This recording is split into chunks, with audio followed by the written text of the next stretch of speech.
EVM की बात विपक्ष ने हमने 2-3 बार करी है और वो चर्चा चल रही है, मगर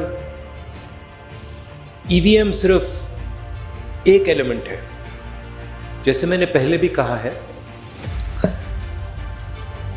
आज हिंदुस्तान के सारे इंस्टीट्यूशंस आरएसएस और बीजेपी ने कंट्रोल कर दिए हैं।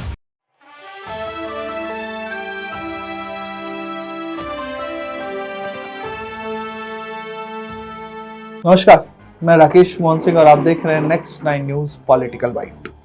दोस्तों, अगले साल लोकसभा चुनाव 2024 है। सभी दल अपनी मेहनत करने में लगे हैं। 2024 का चुनाव दो गठबंधनों के बीच होने का लगभग तय हो चुका है। एक तरफ हिंदुत्व की हवा राष्ट्रवाद के गुब्बारे में भर के बेच रही है भाजपा, तो दूसरी तरफ विकास, जातिगत आरक्षण और शिक्षा जैसे चुनावी मुद्दे को लेकर मैदान में उतरी इंडिया अलायंस है। लेकिन चुनावों से पहले मित्रों, पूरा देश एक चिंता में डूबा हुआ है। वह चिंता है ईवीएम मशीन को लेकर। विपक्ष कह रहा है कि जो ईवीएम है या ईवीएम को लेकर पूरे देश के मन में संदेह का माहौल है और हर व्यक्ति चाहता है कि जो संदेह ईवीएम को लेकर देश के जनता के मन में उठ रहे हैं, चुनाव आयोग उसका समाधान कर दे।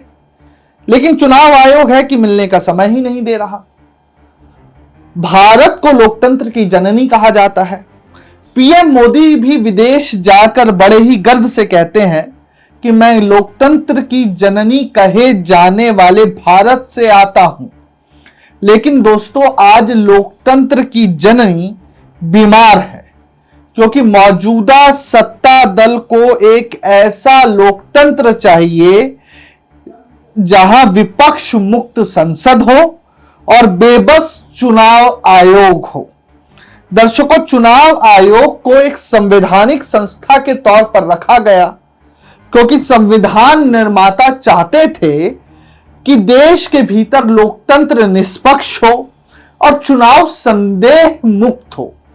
लेकिन समय बदला और चुनाव आयोग अपनी विश्वसनीयता को लेकर संघर्ष करता रहा।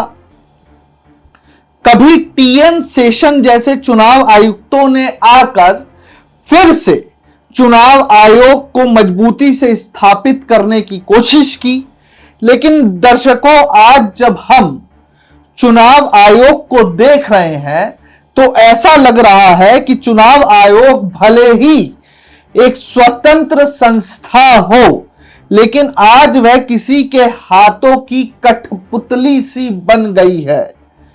अप्रत्यक्ष तौर पर चुनाव आयोग इतना बेबस और लाचार आज से पहले कभी नहीं देखा गया था। देश का विपक्ष लगातार कह रहा है कि चुनाव आयोग हमें मिलने का मौका दे, लेकिन चुनाव आयोग है कि मिलने का समय ही नहीं दे रहा विपक्ष को।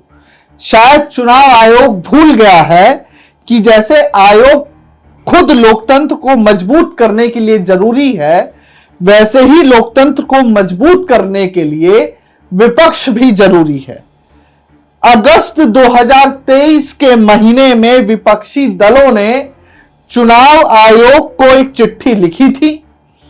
इसके बाद चुनाव आयोग ने अक्सर पूछे जाने वाले सवाल वाले पेज पर विस्तार पूर्वक जवाब दिया है कि भारतीय ईवीएम जर्मनी की प्रतिबंधित ईवीएम से कैसे अलग है।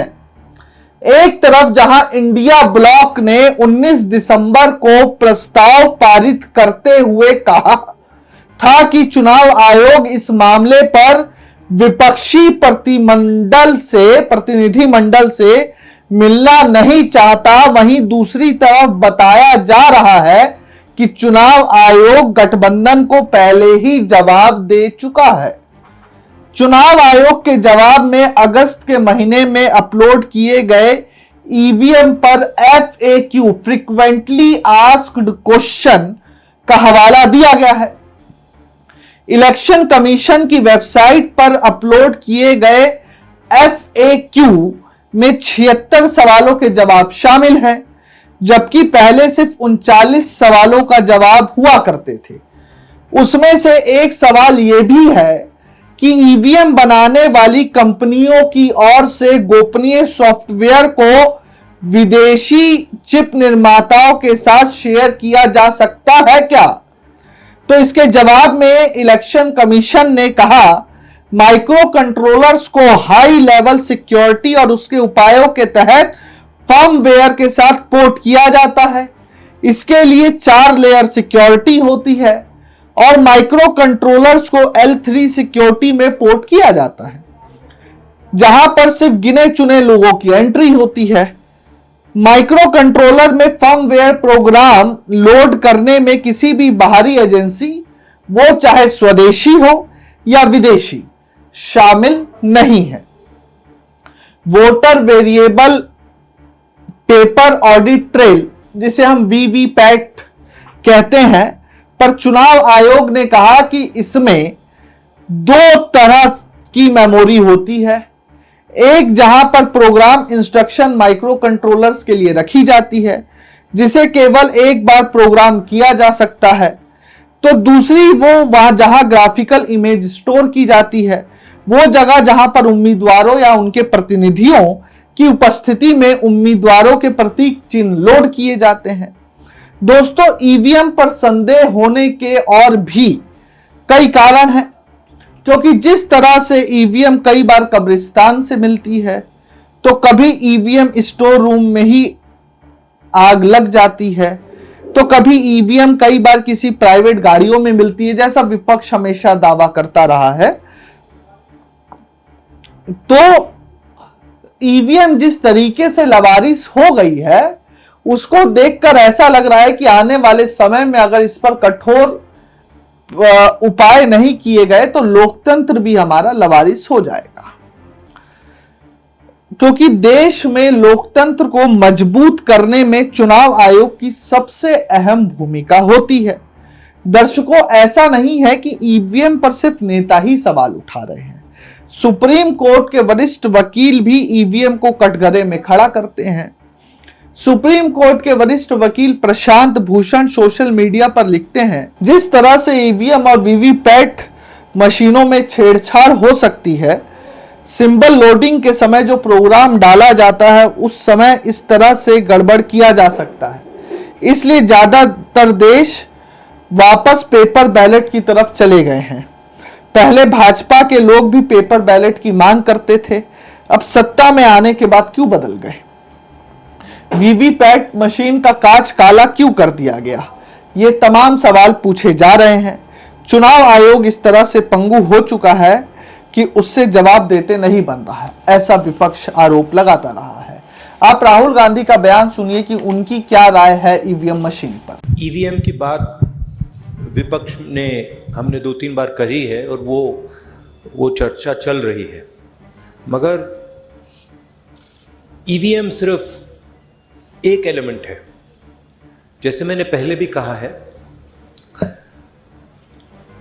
आज हिंदुस्तान के सारे इंस्टीट्यूशंस आरएसएस और बीजेपी ने कंट्रोल कर दिए हैं और हिंदुस्तान के सब इंस्टीट्यूशंस पर उनका दबाव है।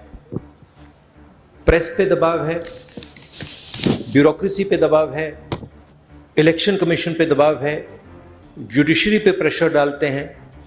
तो सारे के सारे इंस्टीट्यूशंस पर उन्होंने कब्जा कर रखा है। तो ये लड़ाई अब जो पहले राजनीतिक लड़ाई होती थी वैसी लड़ाई नहीं है।